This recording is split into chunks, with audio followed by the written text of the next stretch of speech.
بسم اللہ الرحمن الرحیم۔ میں ہوں محمد وسیم شہزاد اور آپ دیکھ رہے ہیں میرا پروگرام ڈیلی نیوز۔ دوستو، غزہ میں آج فضائی بمباری ہوئی ہے اور ایک ہسپتال کے اوپر بمباری کر کے اسرائیلی فوج نے درجنوں مسلمانوں کو صفحہ ہستی سے مٹا دیا ہے اور سینکڑوں کی تعداد میں زخمی ہیں۔ آج ایک اور خبر میں، ایک اور واقعہ میں اسرائیلی فوج نے ایک ہی گھر کے 15 افراد کو شہید کر دیا ہے اور متعدد افراد اس حملے میں زخمی ہیں۔ 7 اکتوبر سے شروع ہونے والا یہ ظلم و بربریت کی داستان آج بھی جاری ہے اور اس کے اندر آج تک 56,000 سے زائد افراد جو ہیں وہ زخمی ہیں، جن کے اندر 9,600 خواتین اور بچے زخمی ہیں اور شہید ہونے والوں کی تعداد 24,000 تجاوز کر چکی ہے۔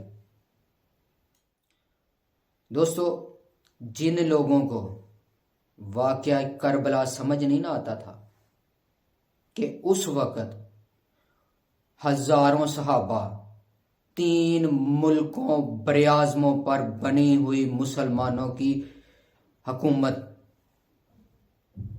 اور اس کے علاوہ مسلمانوں میں اہل ایمان کی کروڑوں کی تعداد میں پائے جانے والے لوگوں کی موجودگی میں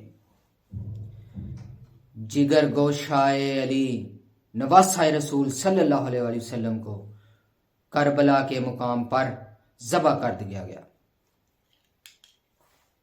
اور کسی کو کوئی فرق نہیں پڑا۔ اسی طرح آج غزہ کے اندر کربلا کی شبیہ نظر آ رہی ہے۔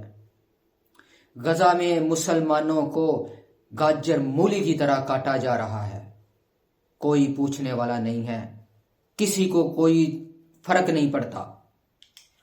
2 ارب مسلمان خاموش تماشائی بن کے تماشا دیکھ رہے ہیں اور 56 ملک مسلم ملک ان یزیدی طاقتوں کے سامنے سر تسلیم خم کر بیٹھے ہیں۔ یہ کوفیوں کی طرح آنکھیں بند کر کے بیٹھنے والے لوگ ہیں۔ ایک 91 لاکھ آبادی والا ملک 2 ارب مسلمانوں کے منہ پر بگو بگو کے چپیڑے مار رہا ہے اور کسی کو کوئی فرق نہیں پڑ رہا۔ وہ مسلمانوں کو، وہ 56 مسلم ممالک کے حکمرانوں کو منہ پر چپیڑے مار رہا ہے، دھمکیاں لگا رہا ہے اور کسی کو کوئی فرق نہیں پڑ رہا کہ مسلمان کس طرح غزہ کے اندر شہید ہو رہے ہیں۔ ایک ملک، 56 ملکوں میں سے ایک ملک جس کو صرف لا الہ الا اللہ کے نام پہ حاصل کیا گیا، اس ملک سے بھی کوئی آواز نہیں اٹھتی۔ وہ بھی ان یزیدی طاقتوں کے سامنے اپنا سر تسلیم خم کر بیٹھا ہے۔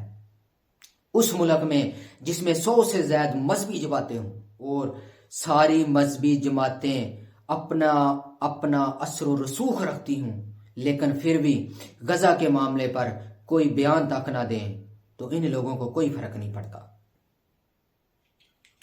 جس ملک کے پاس ایٹمی ہتھیار ہوں، جس ملک کی فوج 7 لاکھ سے زائد فوج کے پاس دنیا کے جدید ترین اسلحہ موجود ہو اور وہ ان یزیدی اور کوفیوں کے سامنے سر تسلیم خم کر دیں تو اس سے کسی کو کوئی فرق نہیں پڑتا۔